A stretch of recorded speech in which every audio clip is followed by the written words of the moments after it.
هەواڵانی ئەندامانی مەکتەبی سیاسی و ئەنجومەنی سەرکردایەتی و لیژنەی باڵای دیدار بکەوێت.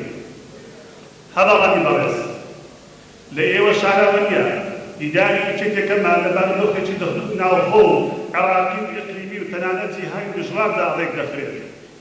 لە ئاستی هەرێمەکەمان قەیرانی دارایی و ئابووری موچە و خزمەتگوزاری یەخێنکەتەکەمانی کردووە.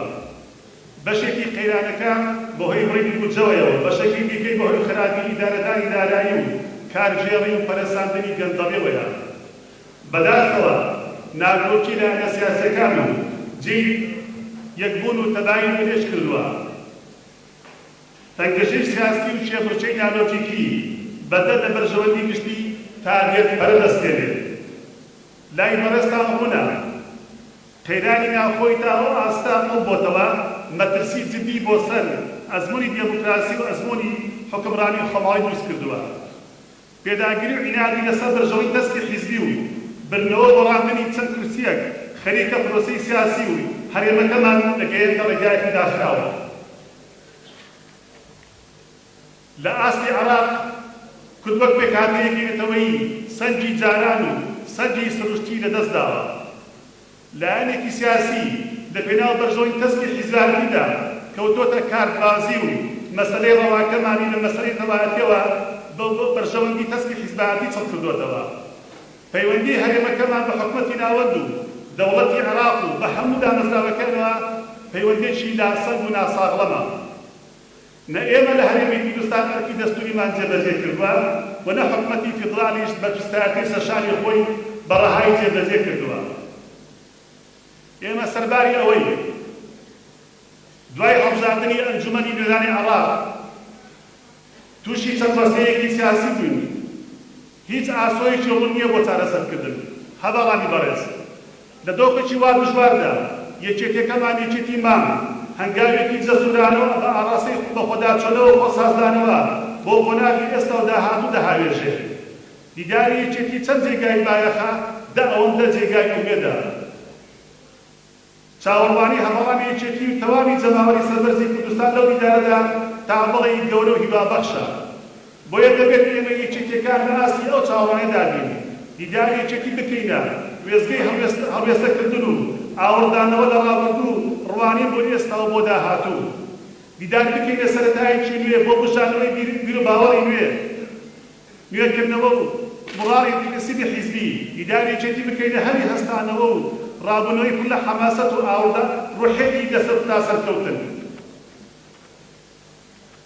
سەرکەوتنی دیداری یەکێتی لە گرەوی گەشتپێدان و پەرەپێدانی یەکێتی کەماندایە، لە گرەوی گۆڕانی نەوعی و هەمەلانەدایە. بە جۆرێکی ئەوتۆ لە هەڵبژاردننی پەرلەمانی کوردستان براوەی یەکەمی هەڵبژاردن بینی، لە ئاستی خواستی خەڵکی کوردستان و تاک لە تاجی یەکێتیەکاندا بینی. ببینە حیزبی دەسەڵات ڕاستەقینە لە تواناوە زەماندا هەبێت کۆتایی بە گەندەڵی و یاریکردن و بەچارنووسی جەماوەری ستەمدەی خەڵکی کوردستان بهێنین تا بتوانین ئازادی ڕادەڕین و مافی مرۆڤ دەستەبەر بکەین، تا حیزبەکەمان ڕێگر بێت، تا حیزبەکەمان بتوانێت داخەوی کۆمەڵایەتی بۆ هەموو چین و توێژەکان و ئاینەکان فەراهەم بکات. دەبێت یەکێتی بێتە حیزبیەکەم تا چیدی زیندانی و ئەشکەنجە و ڕەشەکوژی هەڵتانە سەر و شەوکوت و ترساندن نەمێنێت. دەبێت بە حەق ببینە حیزبی فەرمانڕەوای ڕەها تا ژن کوشتن و سەرکوتکردن و جیاکاری و هەموو شێوازەکانی چەوسانەوەی ژنان کۆتایی پێبێت. ببینە حیزبی یەکەم تا دەرفەت بۆ هەمان بەڕەخسێنێت بە شۆڕژێڕ و بە سیاسی و بە ڕۆژنامەنووس و بە ئەدیب و بە نووسەر و بە مامۆستا و بە ئاکادمی و بە زانا و بە دانا و بە خوێندان بە خوێندەوارەوە. دەبێت ببینە حیزبی دوای هەڵبژاردن تا وڵاتمان لە یاری ئیقلیمی و گەمەی ناوخۆیی مجازەفەی مەترسیدار قوتار بکەینێ، تا نەوت و سامانی ژێرسەوی خاچی کوردستان عەدلیان دابەش بکەین و کەسی لێ بێبەش نەکەین. بۆ ئەوەی ئابووری وڵاتمان گەشە پێ بدەین، بۆ ئەوەی ژیانی ئاسوودە و بەختەوەر بۆ تاک بەتاچی خەڵکی کوردستان دابین بکەین. هەواڵانی بەڕێز، بۆ گەیشتن بەو خەونە ئاواتە ڕێگایەکی سەختمان لە بەردەمدایە. دیداری یەکێتی سەرەتای کاروانەکەمانە هیوامان زۆرە ئەم سەرەتایە بکەینە هەری ئاشبوونەوە و بنبڕکردنی دەستەگەری و دووبەرێکی و ناتەبایی بیکەینە دەرفەتی یەک ریزی و یەک باوەڕی و یەک سیاسەتی و یەک هەڵوێستی بۆ گەیشتن بەو خەونەی کە ئاواتی تاکبەتاکی خەڵکی پێکەمانە کار و لەخۆبردنی پێویستە ماندووبوون و کۆمەندانی پێویستە سەرکەوێ دیرەداریەکێتی نیشتیمانی هەواڵانی بەڕێز ئێمە لە سنووری ماڵبەندەکەماندا دەتوانین بڵێن 20 ڕۆژ زیاترە دیداریەکێتی بۆتە باسێک کە هەموو هەواڵانی سنوورەکەمانین لە باوەڕی ناقەشەیەکی چڕوپڕداین ئێمە نەهاتی تەنها چڵیکەینەوە دیداریەکێتی لە کادر ئەندامەکانی خۆمان چونکە هەستمان کردو دیداریەکێتی دیدارێکە بۆ هەموو ئەندامە بۆ هەموو یەکێتیەکان بۆ هەموو دڵسۆزەکانی یەکێتی نیشتیمانی کوردستان بۆیە لیژنەی ئەو لیژنەی باڵای کە 12 لیژنەی پێشنیار کردووە ئێمە لە سنوورەکەماندا دوو لیژنەی ترمان پێشنیار کردووە لیژنەی شەهیدان و تێکۆشەران لەگەڵ لیژنەی وەرزش هەستمان کردووە کە پێویستە هەموو هەباڵان هەموو یەکێتیەکانی سنووری ڕاپەڕین لەم دیدارەدا بەشدار و مشارەکان هەبێ بۆیە لەگەڵ هەباڵانی دەرەوەی وەرگانەکانی حیزبیمان لە زانانی ئاینی لە نووسەران لە هونەرمەندان لە کاسبکاران لە مامۆستانی زانکۆ لە مامۆستانی پەروەردە هەر هەمویان لە لیژنەکاندا بەشدار بوونە بۆ ئەوەی کە بتوانین شێشی باش دەستورەکەماندا پێشکەش بە لیژنەی باڵا بکەین خۆشبەختانە ئەوەی کە نەهاتووە لە کۆبنەوەکان بەشدار بێت بە دڵنیاییەوە راپۆرتی هەبووە پێشنیاری هەبووە سەرنجی هەبووە بۆ ئەوەی بابەتەکەی ئێمە پێشنیار ڕاو سەرنجی بخاتە بەرنامەی کارمانەوانێت خۆشبەختانە لیژنەکانی ئێمە زیاتر لە 3 کۆبوونەوەیان کردووە 3 کۆبوونەوە تا 2 کۆبوونەوە ئەوەندەی ئێمە هەستمان پێکردبێ زیاتر لە 400 بۆ 500 هەڤاڵ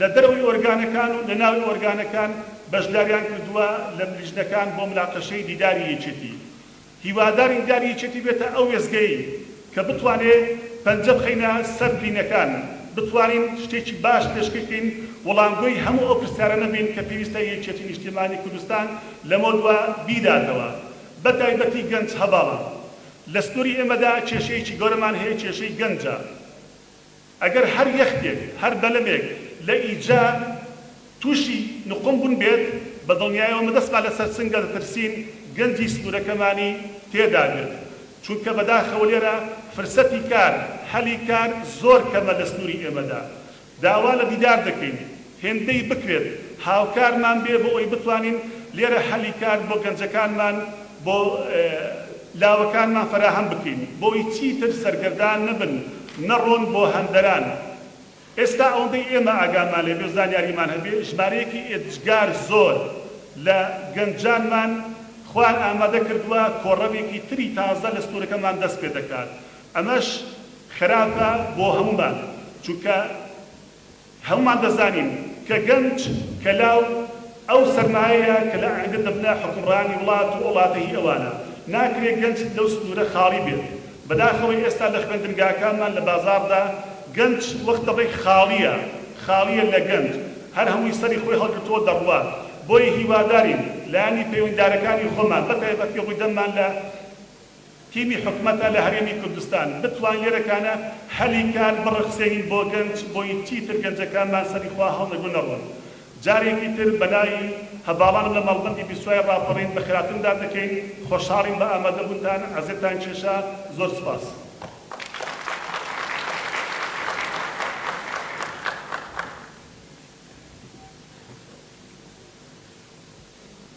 زۆر سپاس بۆ هەواڵی بەڕێز کاک ئەحمەد.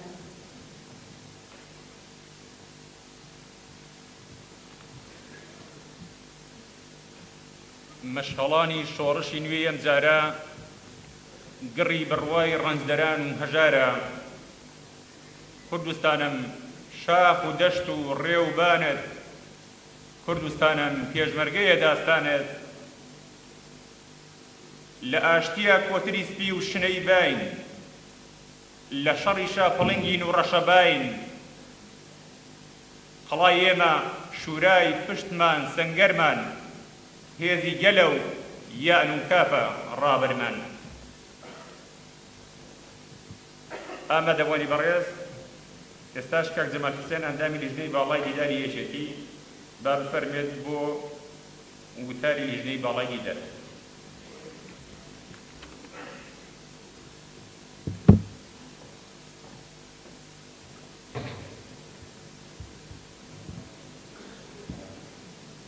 بەڕێزان، خوشکان برایان، هەڤاڵان ئەم کاتتان باش و بەخێر بێن بۆ شەشەمین دیداری یەکێتی نیشتیمانی لە سنووری مەڵبەندی ڕاپەڕی. سەرەتا بە ناوی برای بەڕێزمان کاقوبات سەرۆکی لیژنەی باڵا و بە ناوی هەموو برادرانی لیژنەی باڵا کە لێرە ئامادەن سپاسی مەڵبەندی ڕاپەڕین و ئامادەکاریەکانیان دەکەین و سپاسی ئامادەبوون و بەخێراتنی هەموو لایەکی دەکەین بۆ ئەم دیدارە. لەڕاستیدا زۆر ڕوودا و وێزگە هەن لە ناو یەکێتی نیشتیمانی و ناهێن هێزێکی سیاسیشدا کە تعبیر لە گۆڕانکاری و تعبیر لە ویستی گۆڕانکاری و حەزی گۆڕانکاری دەکەن. یەکێک لەمانە کە یەکێتی نیشتیمانی بڕیاری لێداوا بریتیە لە دیداری یەکێتی کە جیایە لە پلینیۆم و جیایە لە کۆنگرا.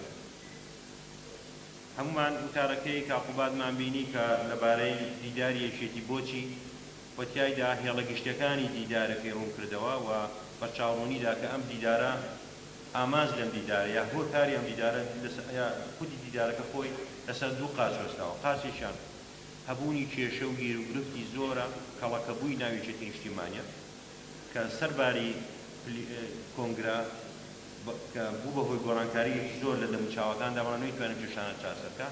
لە لایەکی تریشەوە دیدار ئامانج لێی استراتیژی لێی چارەسەرکردنی کێشەکانە. بەواتایش تر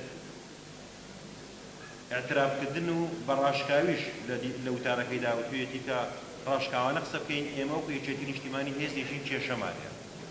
طبعا بێگومان یەکێتی نیشتیمانی تاکە هێز نەکە کێشەی هەیە کە لە ناوخۆیدا چ لە ئەسەر ئاستی هەیکەلی حیزبی، چ لەسەر ئاستی گوتاری سیاسی، چ لەسەر ئاستی شوناسی سیاسی، ئاراستەی فکری و چ لەسەر ئاستی جوڵەی سیاسی خۆیدا هەموو هێزە سیاسەکانی کوردستان کێشەیان هەیە و هیچ هێزێک نیە لە کوردستاندا کێشەی گەورەتر و کەڵەکەبووتری لە یەکێتی نیشتیمانی زیاتر نەبێت. بەڵام ئەوەی یەکێتی جیا دەکاتەوە لە هێزەکانی تر بریتیە لە جورئەتی قسەکردن لەسەر کێشەکانی و جورئەتی ڕەخنە لەخۆگرتنی و جورئەتی ئەوەی کە بانگەشەکردنی خەڵکیش بۆ ئەوەی وەرن قسە لەسەر کێشەکانمان بکەن. یعنی یەکێک لە تایبەتمەندیەکانی یەکێتی لە تۆڵی لە درێژایی مێژووی خۆی بریتی بووە لەوە ئەم دیدارەش ئامانج لی زیندووکردنەوەی ئەم ڕوحیەتەیە وەکو پیاکردنیەتی وەکو ژانەوەی ئەم هەستەیە کە هەستی ڕەخنە لەخۆگرتن و هەستی بەخۆداچوونەوە و هەستی ئیعترافکردن بەوەی کە ئێمە کێشەمان هەیە برادەران، هەڤاڵان ئێمە لە ناوخۆ کێشەمان هەیە و کێشەمان هەیە لە ئاستی حیزبی و کێشەمان هەیە لە پرۆژەی سیاسیشمان بۆ بەڕێوەبردنی حکومڕانی لە هەرێمی کوردستاندا کە پێویستمان بەوەیە گوێ لێکرد بگرین و پێویستمان بەوەیە گفتوگۆی لەسەر بکەین بۆ چارەسەری بکەین. هەموو ئەم قسانە بە جۆرە بە جۆرەکان لە وتارەکەی کاقوباتدا کە دیداری یەکێتی بۆ چییە تێیدا ڕوونی کردوێتەوە وەکو پەیامێکی گشتی وەکو مانفێستێک ئاماژەی پێ کردووە و ڕایگەیاندووە. خاڵی دووەم کە دەتوانین بڵێن ئەم دیدارە جیا دەکاتەوە لە وێزگەکانی تری وەکو پلینیۆم یا وەکو کۆنگرا یا وەکو هەڕ داوێژبری ناوخۆی یەکێتی نیشتیمانی بریتیە لەوەی کە ئەم دیداری یەکێتی نیشتیمانی گەڕانەوەی نەریتی گفتوگۆ و ڕەخنەگرتنە بۆ ناو یەکێتی. یعنی ئێمە لە ناو یەکێتیدا ئەگە هەڤاڵانە قسە بکەین ماوەیەک بوو جۆرێک لە بێدەنجی هەبوو. لە کاتێکدا ئێمە یەکێتی فێر نین بەوەی کە کەم و کوڕەکان ببینین، کێشەکان ببینین، ڕووداوەکان بە ناویاندا بڕۆین و بە بێدەنجی، بەڵکو وا ڕاهاتووین و قوتابخانەی یەکێتی قوتابخانەیەک تیایدا ئەندامەکانی قسەکردن، یعنی قسەکردن بەشێکە لە مبارەزەی سیاسی ڕۆژانەی خۆمان، ڕەخنەگرتن، تێبینیدان و گلەیکردن. ئەم دیدارە تەنزیمکردنی و یەکەم تایبەتمەندی گەڕانەوەی شکۆی قسەکردنە بۆ ناو ئۆرگانەکانی یەکێتی نیشتیمانی و بۆ ناو مؤسسات و بۆ ناو دامەزراوەکانی، نەکە لە ئاستی ڕاگەیاندنی بەڵکو لە ئاستی مؤسسە حیزبی داخراوەکانیش.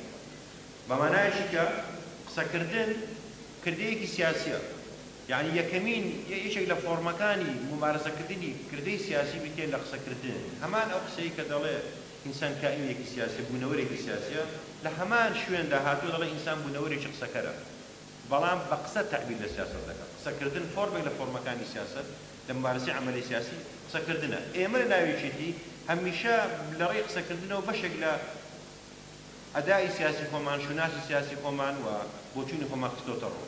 ئەم دیدارە گەڕاندنەوەی نەریتی قسەکردنە بە ئاراستەی ڕەخنەگرتن بە ئاراستەی مناقەشەکردنی هەموو پێگەکانی ناو ژیانی حیزبی ڕۆژانەمان بۆیە هەر لیژنە باڵاکەش کە دروست کراوە لەسەر ئەساسی سێکتەرە جیاجیاکان لیژانی فەرقی دروست کردووە یعنی ئەو سێکتەرانەی کە پێویستە قسەی تیا بکرێت هەر لە ڕاگەاندنەوە بۆتە بۆ ڕێخستنەوە بۆ پێشمەرگە و بۆ مەسەلەی ئەدام و دەگاتە ڕۆشنبیری و لاوان و هەموو سێکتەرەکانی تر کە برادران دەزانن دوایی ئەلانیش دەکرێت چەند لیژنە هەیە بە مانایەکی کە ئەم دیدارێکی لە ئیمتیازەکانی بە باوەڕی من بۆ گەڕاندنەوەی بۆ یەکێتی نیشتیمانی گەڕاندنەوەی شکۆی قسەکردن و مناقەشەکردنە بۆ ناو یەکێتی و گەڕاندنەوەی گفتوگۆیە بۆ وەرگارەکانی خاڵێکی تریان کە تایبەتە بە دیداری یەکێتی بریتێ لە بەشداریکردنی کادیران لە ڕەنگڕێژکردنی سیاسەت و داڕشنەوەی شوناسی یەکێتی نیشتیمانی یعنی ئێمە لە مێژووی سیاسیدا بۆ بەشداریکردنی سیاسی دوو فۆرمات هەبووە یەکیان فۆرمێکە پێی دەوتری نوێنەرایەتیکردن کە بریتێ لەوەی خەڵکێک گروپێک کۆمەڵگایەک گروپێک دیاری دەکات نوێنەرایەتیان دەکات چ لە پەرلەمان چ لە حزب چ لە دامەزراوەکانی فۆرمێکی تر هەبووە کە پێی دەوترێ فۆرمی ڕاستەوخۆی دیموکراسی یعنی ڕاستەوخۆ کەسەکە خۆی بەبێ نوێنەرایەتی خۆیەکە بۆ خۆی ڕێیەکانی خۆی دەڵێ و بەبێ هیچ بلتێرێک کە ڕاستیدا ئەم دیداری یەکێتی دیدارێکە لەم شێوەیە یعنی ئێوە هەواڵانی بەشدار لە دیداری سنووری مەڵبەندەکان دوایی دەبنە هەواڵانی بەشدار لە دیدارە گشتەکەش یعنی ئێوە کەسێک هەڵ نابژێرن نوێنەرایەتیدا بکات لە دیدارەکە خۆتان ڕاستەوخۆ دێنە ناو دیدارە گشتێکەوە بۆ خۆتان ڕاستەوخۆ لە لیژنەکان بەشداری دەکەن بۆ خۆتان ڕاستەوخۆ ڕێی خۆتان دەن یعنی بیرۆکەکە ئاوایە لەبری ئەوەی لەسەرەوە بیر بکرێتەوە یەکێتی چی بکات لە فڵان بوارە لە حسابیان با گوێی لە کادیران و ئەندامان و دۆستان و هەواڵانی یەکێتی خۆی بگرین خۆیان دەڵێن چی و بە عملیش هەروە کراوە لە سنووری مەڵبەندەکان خۆیان لیژانیان دروست کردووە هەواڵان بەشداریان تیا کردووە لە لیژانەکان ئەفکاریان داوە پێشنیاریان داوە و دواتر گەڵاڵە کراوە لە سنووری مەڵبەندی ئەلف لەگەڵ مەڵبەندەکانی تر کۆ دەکرێتەوە و دەخرێتەوە دیدار کام دیدار ئەو دیدارە گشتەی کە دوای هەر خودی ئەو ئەندامانە و ئێوە تیایدا دەبنەوە بە ئەندام و بەشداری دارەکەن و لەوێش دارشکە گفتوگوی ئەم پێشنیاران دەکەینەوە بۆیە ڕەنگە دیموکراسیترین و کراوەترین و شەفافترین شێوازی گفتوگۆکردن و ڕێخستنی گفتوگۆکردن بوو بێ لە ناو یەکێتی نیشتیمانی دەکە تا ئێستا ئەم دیدارە پەیڕەوی کردووە چونکە نوێنەرایەتیتیانە ئێمەش لە لیژنەی باڵا نوێنەری ئێوە نین بەقەد ئەوەی ئێمە ئەرکێکمان پێش پێدراوە کە بریتێ لە ڕێخستن و تەنزیمکردنی کاروبارەکانی دیدارەکە یعنی ئەرکێکی ئێمە ئەرکێکی تەکنیکیە کە دەکرێت خەڵکێشکە لە بری ئێمە بیکا بەڵام ئەو وا هات کە ئێمە دیکەین تایبەتمەندێکی تری دیدارەکە کە بە قەناعەتی من جایە کاتەوە لە هەر وێزگەیەکی کەی ناوخۆی ئاڵوگۆڕەکانی لای یەکێتی نیشتیمانی ئەوەیە کە وەکوتم یعنی ئشارەتیشمان پێدا بریتێ لە بەشداری پێکردنی هەموو یەکێتیەکان و هەموو دۆستانی یەکێتی لە هەموو ئەو لیجانانەی کە پێشمانە یعنی ئێمە دوایی برادران لێرە ئیعلانی ئەو لیجانانە دەکەن و داواش دەکەین هەموو هەواڵانی بەشدار لە لیژنەکان و خەڵکی تریش دەتوانێت بەشداری بکات لە لیژنانانە پێشنیاری خۆی بڵێ و سەرنجی خۆی بڵێ و ئەم لیژەش داخراو نییە بەسەر یەکێتیدا یعنی ڕاستە دیداری یەکێتیە و ڕووداوێکی ناوخۆی حیزبیە بەڵام چاوەڕانیمان هەمومانەوەی لێکەوتەکانی ئاوە دەرەنجامی گشتی و لێکەوتەی گشتیشی هەبێت چونکە بەرەدیجە پرۆسی سیاسی و حکومڕانی لە هەرێمی کوردستان ئەو حیزبانە بڕێوەیە کە یەکێتی نیشتیمانی پێگەیەکی گەورەتری لە حەزمی خۆی هەیە لە ناو حکومەت یعنی مێژووی یەکێتی حزۆری یەکێتی گەورەترە لە حزۆری خۆی لە ناو حکومەت سەرباری ئەوە کەواتە هەموو گۆڕانکارێک لە ناو ژیانی حیزبی گۆڕانکارێک لە ژیانی حکومەت و دەرفەدرەخساندنە بۆی کە ژیانی حکومیش گۆڕانکاری بەسەردان بۆیە بەشداری پێکرد ئەم ئێوەی یەکێتی ئێمە یەکێتی بەشدار لە دیدار لەڕاستیدا وەکو هاوڵاتی دەتوانین بەشداری بکەین لە دیدارەکە ینی وەکو دۆست یەکێتی دەتوانێت خەڵک بەشداری بکات وەکو بەتایبەت ڕوومان لە خەڵکی خوێنەوار و نخبەی خاوەن ڕەئی و خاوەن بۆچوون هەیە لە بوارە جاجیەکان دەکە تکایە تەمبەڵی مەنوێنن و درێغی مەکەن لەوەی کە پێشنیار و ڕەخنە و سەرنج و تێبینەکانی خۆتانمان پێ بڵێن چ لە ڕێگای ڕاستەوخۆی لیژنەکان یا لە ڕێگای ناڕاستەوخۆ کە ئێمە پەیجێکیشمان هەیە سایتێکیشمان هەیە وإعلان كراوە وبڵاو کراوەتەوە دەکرێت لەوێش سکرتارەتێک لە لیژنەی باڵاکە کە ئەم سەرنجی پێشنیارانە وەردەگرێت جارێکی کرد و دوایی خۆمان بەپێی لیژنانەکان تەوزیع دەکرێتەوە بە سەریاندا. بۆیە دیداری یەکێتی لەڕاستیدا سەرباری ئەوەی کە دیدارێکی کۆمەڵایەتیشە، یعنی بە یەکگەشتن و یەکتربینینیش و جۆرێک لە ڕووی کۆمەڵایەتیەوە معنایەکی، بەڵام ڕاستیدا ڕووداوێکی سیاسیە، ڕووداوێکی فکریە، ڕووداوێکە بە ئاراستەی دروستکردنەوەی نوێکردنەوە و چاکسازیکردن لە شووناسی یەکێتیدا. چکە وەکو سەرەتا ژوتمان کە کاکوبادێک لە وتاری یەکەمی ڕاگەاندنی دیداری یەکێتی ئەلانی کردووە کە برادەران ئێمە لە ناو یەکێتی نیشتیمانیدا بە ڕاشکاوی پێویستمان قسە لەگەڵ یەکتر بکەین. ئەوژە ئێمە کێشەی گەورەمان هەیە، کێشەی کەڵەکەبوومان هەیە، کێشەمان هەیە لەسەر ئاسی فکری، کێشەمان هەیە لەسەر ئاسی تەنزیم، کێشەمان هەیە لەسەر ئاسی کاری ڕۆژانە، کێشەمان هەیە لە ئاسی ڕێخستندا لە نەبوونی سزا و پاداش هەیە، کێشەمان هەیە لە هەموو بوارەکانی ژیانی حیزبی خۆمان. هەموو ئەم بوارانە وا دەخوازێت کە ئێمە بین گفتوگویەکی کراوە لەسەر و دیدار بکەین و یەکتر ببینین و مناقەشە بکەین بە ئاراستی ئەوەی کە بتوانین ئەم کێشانە بەرەو چارەسەریان بڕین. و تەنها گفتوگۆ چارەسەر نییە، بەڵام بێگومان هەموو چارەسێک ڕێگای یەکەمی دەرگای یەکەمی گفتوگۆکردنە. بەبێ گفتوگۆکردن، بەبێ ڕاگۆڕینەوە، بەبێ مناقەشەکردن ناتوانین بگەینە چارەسەر.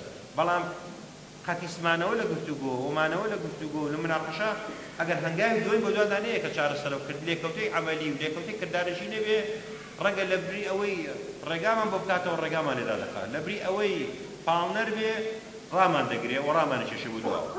بۆیە ئێمە لە لیژنەی باڵاکە و ئێوەش لە باڵانی یەکێتی هەمومان بە ئاراستی ئەوە فشار دەکەین، بە ئاراستی ئەوە ئیش دەکەین کە ئەم گفتوگویانە دوای کۆکردنەوە و دوای ڕێخستن و دوای تەنزیمکردنی ببێتە ڕاستپاردا و ببێتە فشارێکی مەدەنیانە و ببێتە جۆرێک شەرعەتێکی جەماوەری ناوێکی نیشتیمانی وەربگرێت بۆی بتوانین سەرکردایەتی و مەکتەبی سیاسی و دەسەڵاتدارانی تر ناچار بکەین بۆی ئەم پێشنیارانە جێبەجێکن کە لە بەرژەوەندی یەکێتیە و لە سەرنجام لە بەرژەوەندی خەڵکە، چکە حیزب بوونەوەرێکی سیاسی ناو کۆمەڵگا خۆیەتی، یعنی نابێت یەکێتی نیشتیمانی حیزبی پێشکەشتنی خزمەتگوزاری و گوێگرتن بێ لە ئەندامەکانی خۆی. ئەگەر وا بکە بەنەتیجە نە حەزمی زیاد دەکات و ڕۆژ بە ڕۆژ بەرەو بکارەوە چێت. دەبێت هێزێکی سیاسی بێ، کەناڵێک بێ بۆ نوێنەراتیکردنی هەموو کۆمەڵگا و ئاراسەکردنی هەموو کۆمەڵگا لە هەم بوارەکانیدا. لە کۆتاییدا هەڤاڵان دەبێ ئەو بڵێم کە ئێمە لە ناو یەکێتی لە ساڵانی ڕابردوو و لە 20 ساڵ 30 ساڵی ڕابردوو دەتوانم بڵێم زۆر جار وێزگەی تازە هاتوتە پێشێ بۆ گۆڕانکاری و بۆ چاکسازی بۆ گێبوون و ناو یەکێتی. ئەم جارەیان لە هەموو جارێک زیاتر من پێم وایە دەکرێت یەکێتیەکان بەشداری فعلی بکەن لە هەموو ئەو سێکتەرانی کە خۆیان هەڵی دەبژێرن بە ئاراستەی نوێکردنەوە و چاکسازیکردن و دەستکاریکردنی شوناسی سیاسی یەکێتی نیشتیمانی بە جۆرێک کە لەگەڵ سەردەمەکە و لەگەڵ خواست و لەگەڵ ئارەزووی یەکێتیەکان خۆیان بگوێت. بۆیە ڕووی بانگەشەمان، ڕووی داخوازیمان، ڕووی قسەی ئێمە لە ڕووە و هەموو یەکێتیەک و هەموو دۆستێک و هەموو هەڤاڵێک و هەموو کەسێکیشە کە لە دەرەوەی ژیانی حیزبی و سیاسیشدا بێ بتوانێت پێشنیار و سەرنج تێبینیمان بداتێ بۆ ئەوەی بتوانین بەیەکەوە پاڵ بە یەکێتیەوە نێونین بە ئاراستەیەک کە بگونجێ لەگەڵ خەیاڵدانی هەمومان، لەگەڵ ویستی هەمومان و لەگەڵ کۆمەڵگا و لەگەڵ سەردەمەکەی و سەرنجام ببێتە هێزێکی چاکەکاری گشتی و ببێتە هێزێکی فشار لە ناو حکوومەت و لە ناو دامەزراوە ڕسمیەکانی پەرلەمان و هەموو موەسساتی تر بە ئاراستەی خزمەتکردنی زیاتری هاوڵاتیان و کاریگەردانان لەسەر ژیانی ڕۆژانەی هاوڵاتیان، چکە ئێمە هەمومان دەزانین کە کۆمەلگای ئێمە کۆمەلگایەکە شایەنێکی و پێویستێتی بە خزمەتگوزاری و بە پێشکەشکردنی هەموو ئەو شتانی کە ئەرکە پێشکەشیان بکرێت. جارێک کە بەخێر بن بۆ دیداری شەشەم کە دیداری مەڵبەندی ڕاپەڕینە بە هیوای ئەوەی کە لە ڕێی لیژانەکانەوە پێشنیار و سەرنجەکانی ئێوە هەموو کۆ بکەینەوە و دواتریش لە دیدارە گشتەکەدا بەیەک پشاد بینەوە و سەرنجام پاش دیدارە گشتەکەش لێکەوتە عەمەلیەکانی لێکەوتە کردارەکانی دیدار لە ژیانی ڕۆژانەی حیزبی و حکومی و کۆمەلگا کۆماندا بەیەکەوە بیبینین و هەستی پێ بکەین و زۆر سپاس.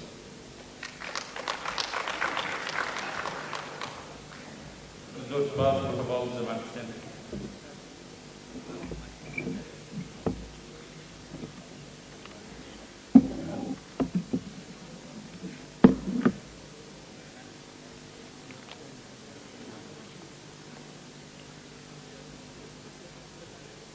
سەرۆک مامجەلال لە نامیلکەی یەکێتی نیشتیمانی کوردستان بۆچی کۆبەندی هیوا ئاواتەکان پرسیار و وەڵامەکانی کردە ڕێنمەنی یەکێتیەکان و نامیلکەی گیرفانی پێشمەرگە و کاگیران و ئەندامانی یەکێتی.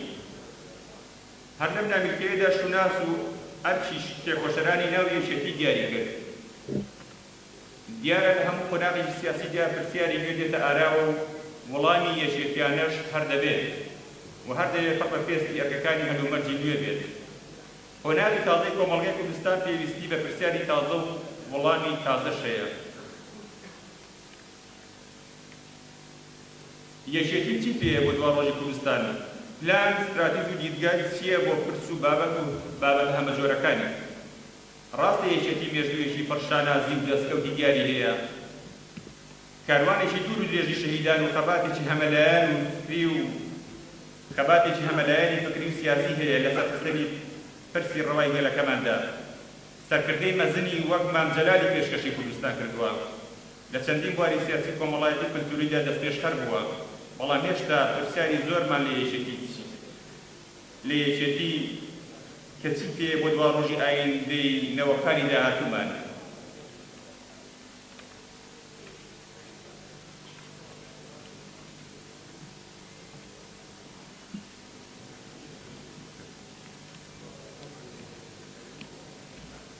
سەرۆک دەبێ ئاوا بێ، هەم سادە و هەم پۆڵا بێ، هەم چاونەترس و ئازان، هەم قوربانیشی دابێ.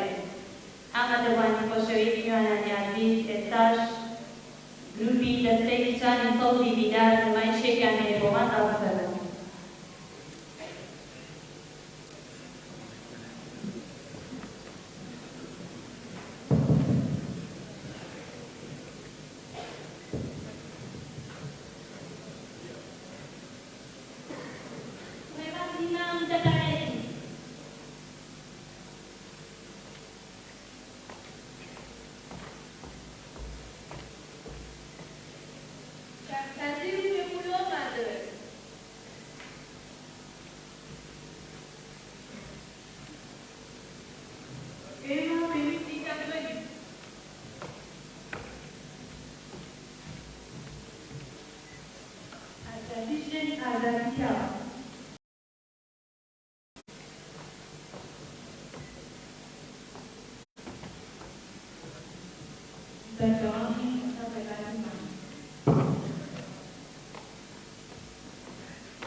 بەڕێزان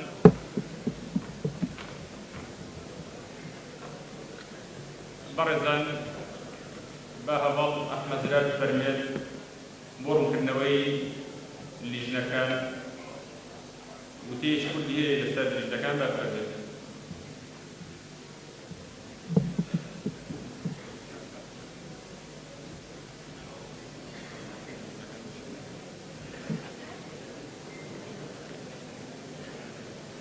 هەباڵامی بەڕێز وەکو ئاماژەمان پێدا لیژنەکان 14 لیژنەیە.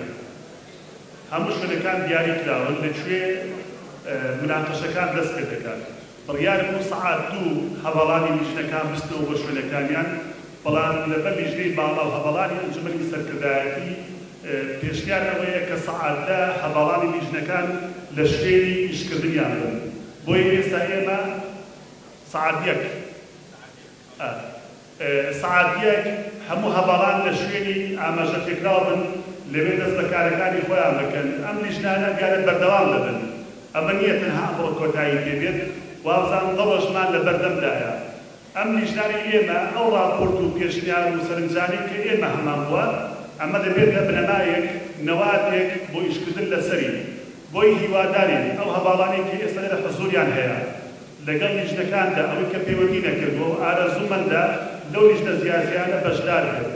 وەجگە لەو هەباڵانی ئێستا لە هۆڵەکەدا حەزوریان هەیە، داوامان هەیە هەچ هەباڵێکی تر توانای هەیە یا دەیەوێت بەشدار بێت، جا بە حەزوری خۆی یا بەڕاو سەرنج و پێشنیار لە ڕاپۆرتێکدا ئاماژەیەکی بدا بۆمان بنێرێت، بۆی ئێمەش لایەنگەدا بابەتەکەمان دەوڵەمەند بکەین. ئێمە ئەوە باسمان کرد لیژنەکان تەنها چڵ نەکراوەتەوە لە هەباڵانی ناو ئۆرگانەکانی حیزب. هەموو هەباڵێکی ئەم هۆڵە، هەموو هەباڵێکی یەکێتی بۆی هەیە لیژنەکاندا حەزوری هەبێ وەڵاو سەرنجی خۆی بخاتە پێش و بۆ ئەوەی کە بتوانین وڵامگۆی هەموو پرسیارە دەبین کە لە یەکێتی دەکرێت. ناوی لیژنەکان و شوێی لیژنەکان بۆ هەباڵانەی کە بەشدار نەبوون تا ئێستا. ناوچە داڕەدراوەکان بارگای مەڵبەند، لەناو مەڵبەنددا لە بنواتە. شەهیدان و تێکۆشەران ناو بارگای مەڵبەند. پەیوەندیەکان ناو بارگای مەڵبەند. دەستور و سیستەمی سیاسی هەیە کۆمیتەی ڕێخستنی ڕانیە. پەروەردەی حیزبی کۆمیتەی ڕێخستنی ڕانیە. کاری ڕێکخراوی و جەماوەری ناوەندی ڕێکخراوە دموکراتیەکانە. تەندروستی و کۆمەڵایەتی و ژینگە ناوەندی ڕێکخراوە دموکراتیەکانە. سیاسەتی کەلتوری و ئاینی و ڕۆشنبیری و هونەری ناوەندی ڕێکخراوە دموکراتیەکانە. ئابووری و دارایی بەڕێوەبردن کتێبخانەی سەید ئەحمەد. پەروەردە و خوێندنی باڵا کتێبخانەی سەید ئەحمەد. وەرزش ناوەندی وەرزش و لاوان. لاوان و گەنجان ناوەندی وەرزش و لاوان. ڕاگەیاندن نووسینگەی ڕاگەیاندن. ژنان هۆڵی شارەوانیەکان. هەباڵان هیوادارم مشارەکەیەکی بەرچاومان هەبێ بۆ ئەوەی کە لیژانەکانمان دەوڵەمەند بکەین بەڕاو سەرنج و پێشدارەکان.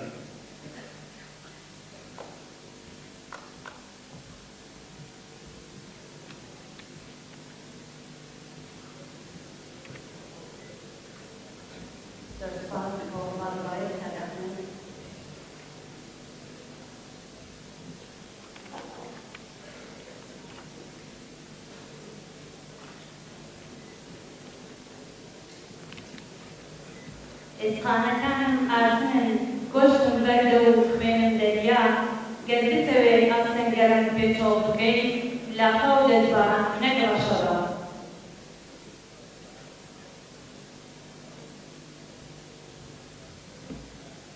ئامادەبوونی بەڕێز لە کۆتاییدا دارێکی تر بە ناوی مەڵبەندی 24 ڕێخستنی ڕاپەڕینەوە زۆر بەگەردی بە خێراکردان دەکەین تا دیداری یەکێتی هەر شار و سەرفرازە.